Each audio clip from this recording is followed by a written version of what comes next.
I'm Corbett Wall with DV Auction, here with your feeder flash for Friday, February the 3rd, brought to you in part by a new product by Norbrook. Talieve is a highly effective, broad-spectrum antibiotic for a wide range of cattle diseases. It comes exclusively in a plastic bottle, and Dr. Moore and I are going to try to break one of those bottles there in their booth at CattleCom here later in the week, or later today I guess actually. But it's a fast and long-active antibiotic with a short withdrawal period.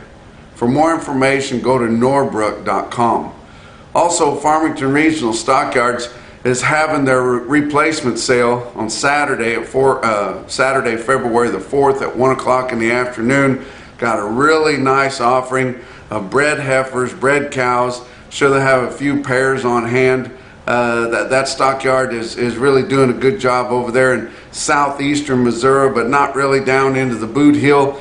And they're bringing cattle in from as far away as central Illinois all the way down into the Boot Hill a long ways, and then back over to central Missouri. But they've got honest cattle in there. You can go on to dvauction.com, view and bid that sale at 1 o'clock on Saturday. A delayed reaction, and the board, after it frustrated us so much after we had that really bullish inventory report on Wednesday, on Thursday, bang, it went right back up.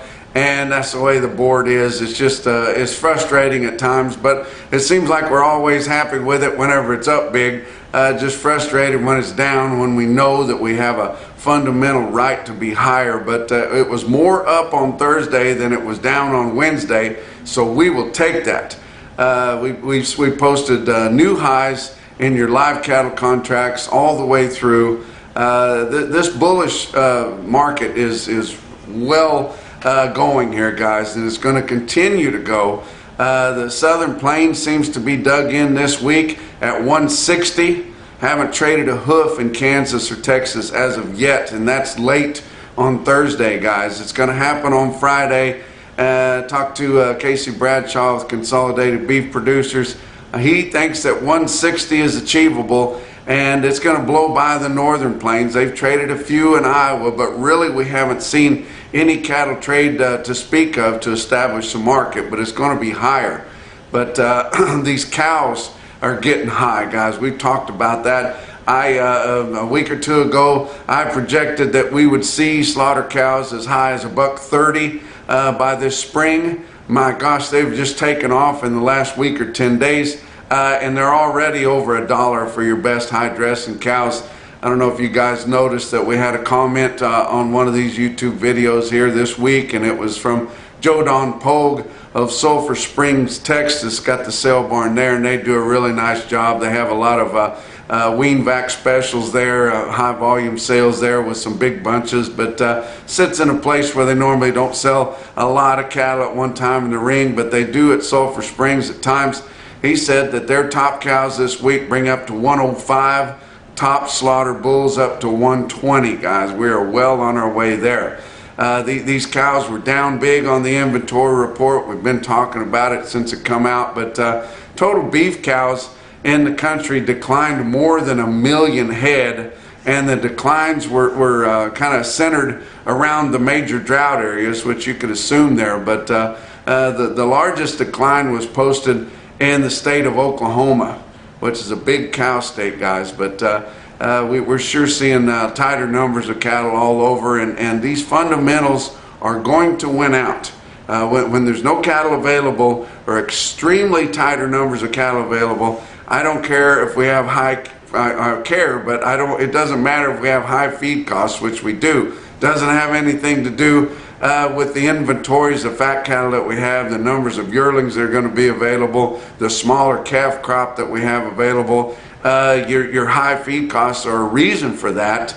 The severe drought in major production areas is another reason for that. The fact that we're at the end of our cycle where our numbers are going to be tight is another reason for that, and it's just a perfect storm, guys. And I tell you what, we have seen high prices, but we haven't got to the cusp of it yet, I don't believe. I believe, and I projected that several weeks ago, that we would have $3 calves.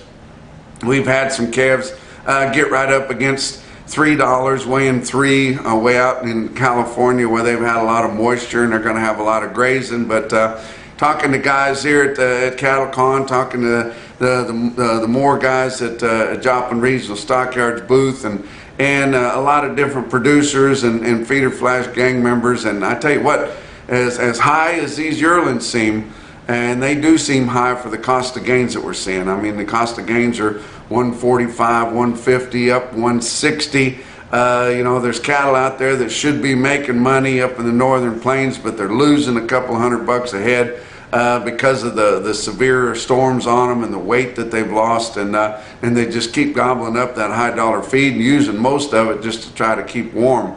But you know, we've got the path before us is rosy and bright.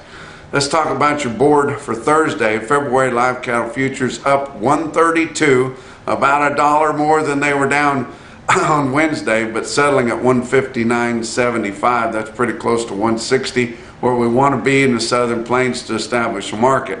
April was up $1.60 at 163.82. Your back months were all up on live cattle, up 80 cents to up $1.30. March feeder cattle also responded in a positive way, up 267, settling at 185.92. April up $2.12 at 190.07. That's based on an 800-pound steer, guys. This spring sounds pretty rosy. Your back months on feeder cattle up $1.80 to up 207. Your grains were mixed. Corn was down 5 3/4 cents, which also helped your feeder cattle go up. Settling regular trading at 6.75 1/4 cents a bushel. Beans were up 14 cents at 15.34 1/4. Talked about your fat cattle trade a little bit, but we really haven't established a thing yet. We did trade just a few confirmed in Iowa, 1,600 head. They've only traded 2,500 head so far for the week, and that's through Thursday, guys. And your live range made the spread between dirty cattle carrying a lot of tag at 154 and some clean cattle at 158, and that was a price spread from 154 to 158. But I wouldn't be surprised if they don't establish them higher than that, although there's not going to be a lot of live sales in the northern plains because of the muddy conditions of the cattle. But a few dress sales at 248, which would be basically steady. Nebraska only traded about 500 head confirmed on Thursday. That was also at the 248. Your packers want to buy those cattle on a dress basis where they won't have to stand the extra weight of the mud on those hides, because they pull those off before they go over the hot scales for your dressed weight. But like I said a while ago, Kansas and Texas, neither one have traded a hoof this week, and the few guys, it's just a few guys that established that market, and they're dug in hard at 160. Box beef cutout values were higher, not much on the choice. 265.10 on Thursday afternoon, that was up 3 cents. Select up 88 cents at 253.66. That choice select spread is getting narrower and narrower. Only $11.44 on Thursday afternoon. These cattle aren't grading very well, but evidently there's not as much demand, middle meat demand for the higher quality stuff, because it's too cold to go out on the back porch and grill those steaks. So people are buying comfort foods, roasts and things like that, which aren't as it's not as important that they be in the higher grading, because after you stick them in a crock pot for a half a day or more, they're going to taste about the same. Let's talk about your slaughter. 500,000 up through Thursday of this week. That's just 4,000 less than a big week last week, 24,000 more than the same week a year ago. Your actual slaughter information come back for the week ending January the 21st, with your average dressed steer carcass weight at 915 pounds. That's up 1 pound from the previous report, down 10 pounds from the same report a year ago. Let's talk about what else is going on.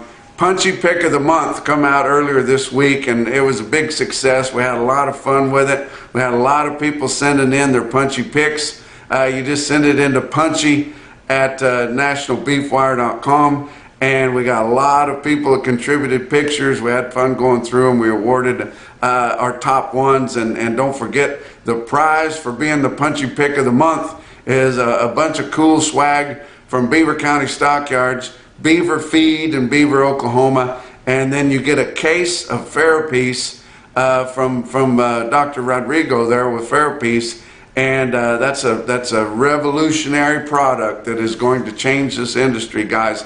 And we're one of the first ones to tell you about it. But it's a topical product that you put over the muzzle and over the pole there. It calms those cattle down. You know, I've heard some testimonials from some different producers there, and they say it's unbelievable how it works. Has no withdrawal, no residue. You don't have to wear gloves or anything to put it on. Was there in the booth there with Dr. Rodrigo, and he showed us a 250 milliliter bottle there that will treat 30 calves just for $90. So it's affordable, and even if it works a little bit, it's worth it. But from what I'm hearing, it's working a bunch, especially when you're weaning, but also just if you're processing the cattle, moving the cattle, even on slaughter cattle. It pretty much eliminates dark cutters on those.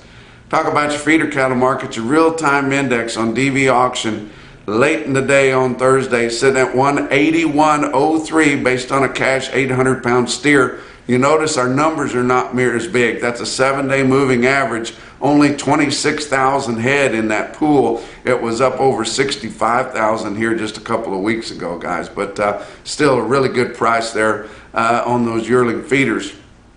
Talk about your big sales on Thursday. Farmers and Ranchers Livestock in Salina, Kansas, 2,000 head. That's not a big sale for them, but numbers are lighter all over, guys, and the weather's not great. Steers, $2 to $5 higher. Heifers, $4 to $7 higher. Stick out sale in Salina I saw was 70 head, 750-pound steers that bring $187.75. Winter Livestock in Pratt, Kansas, had 1,400 head, and the numbers are extremely tight, just available to sell to any of those sale barns down there. Every sale barn you talk to in the Southern Plains is scraping the bottom of the barrel, beating the bushes, trying to find some cattle to sell. There's just not many in loose hands, guys. But Pratt didn't have a good test on any one class, but the undertones were sharply higher. Talk about our Zoetis stick-out sale of the day. It was Ogallala Livestock Auction in Ogallala, Nebraska. 4,500. I pulled this automated market report a little bit early because I got some things to do later in the evening down here in New Orleans. But when I pulled it, they had sold 4,500 head, and I think they were getting down into the short rows, but sharply higher. Look at this automated market report, and look at the change on the weighted average prices out to the right there. Sharply higher. 384 head of 5-weight steer calves averaged 228.65. That was $8 higher on the weighted average than last week. And 716 head of your 6-weight steer calves in Ogallala averaged 636 with a weighted average price of $210.22. Sharply higher, $14 higher on the weighted average. It was heavily influenced by a group or two, which I'm going to tell you about for the high quote of the day. 592 head of 7-weight steer calves in Ogallala average 748, weighted average price 183.68. That's $7 higher. Heifers, 438 head of 5-weight heifer calves average 546, weighted average price 206, $14 higher on the weighted average price. 426 head of your 6-weight heifer calves average 636, weighted average price 185.78, $7 higher than last week. 443 head 7-weight heifers average 733, weighted average price 172.22, up $7 on your weighted average price compared to the last sale. Talking about Ogallala, don't forget the Graff Cattle Production Bull Sale coming up here this Saturday, February the 4th. They are going to be selling Sons of Growth Fund, and they got an excellent herd there they're going to be selling. Talked to them there. They said it's been really cold up there, but don't worry. All you got to do is log on to dvauction.com. You can go in there and select that sale, look at the catalog, go shopping on there, wait for the sale coming up on Saturday, view and bid that sale on DV Auction. Give you some individual quotes. How about Mitchell Livestock Marketing, where I was at last week? Mitchell, South Dakota. They sold 50 head of steers, weighed 800 head smooth, 187 and a quarter. Valentine Livestock, way up in northwestern Nebraska. They had a heck of a sale on Thursday. Sold 218 steer calves from Antelope Creek. They weighed 512 pounds, bring $2.45 a pound for that big string. Fairview, Illinois Sale Barn had a heck of a sale on Thursday. Rex McClure brings his background in cattle in there. Had one load, 63 head, weighed 864 pounds, bring 183 and a quarter in Illinois, guys. But the most impressive quote that I saw on Thursday in your Macrocin, no BS, top quote for the day, come out of Ogallala, Nebraska, 69 steers, weighed 616 pounds at $2.21 a pound. That's your feeder flash for Friday.